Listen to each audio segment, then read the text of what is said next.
Hey friends, this is Dolynny TV. Glad to have you aboard as we get set to once again discuss the noon hour waiver wire.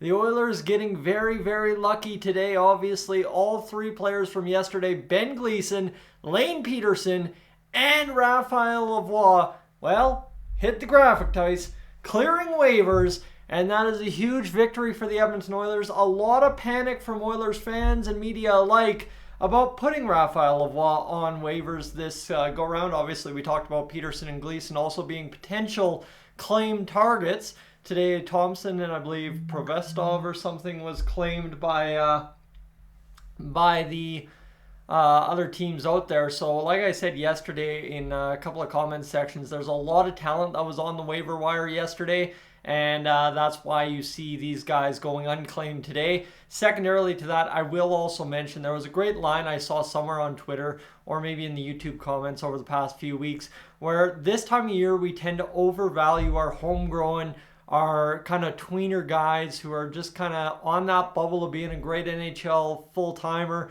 versus a full-time overperforming AHLer, and they need to find that footing. And this time of year, right, we have to make that hard decision on setting them down, and that we had to do yesterday with Raphael Lavoie, Lane Pederson, and Ben Gleason. And most of the time, you don't lose them, right? I mean, 99% of the time, you don't lose them. It's just we have such a panic in our minds that we're going to lose them, and we don't. So yeah, you can say the Oilers got lucky today, but also on the final day of waivers, there's always going to be way more NHL talent than the Oilers have available on the waiver wire any given year. That's just my public opinion. All right, let's get into this, friends. If you are new to the channel, I'd love to have you aboard for more Oilers episodes, live streams, everything Edmonton Oilers here on Dolynny TV. So if you'd be so kind to consider hitting that subscribe button today, that would be greatly appreciated. And with that, let's move on to what we now know. The roster set for opening night. The Oilers will play 11-7. That would figure. Yeah, hello. We're pretty used to that. On this chart, you don't see Niemelainen injured. Obviously, he is the reason everything worked the way it did this year to open up the roster. So let's get to it, shall we? Kane, McDavid, Brown, RNH, Draisaitl, Hyman, Holloway, McLeod, Foegele, Ryan, Janmark. Those are your forwards. Man, we spent all last month and a week of this month asking who's going to be the 12th forward. Count them up, friends. Count them up. 1, 2, 3, 4, 5, 6, 7, 8, 9, 11. And when you count Ryan in there as number 10, that, my friends, is exactly the Edmonton Oilers' MO over the past year. Last season with Ken Holland, the reason Jeff Jackson was brought aboard is every time you expect the Oilers to do something, expect the lamest result possible. Well, disasters avoided in losing Lavoie, Pederson, and Gleason. And of course, the lamest result that could happen from there was not losing one of them. And now the lamest result here in the 12th forward battle is there is no 12th forward. Go figure. Craziness, I know. Nurse, Bouchard, Kulak, Ceci, Broberg, Desharnais, Ekholm. So to all those that were asking, hey, you know what? There's some D-men that pushed, right? Gleason really pushed. He should have been in there. I think he did more than Desharnais or Broberg. There was no competition on defense. There was nobody allowed to be there. The only reason Gleason got as much runway as he did was because Ekholm was injured.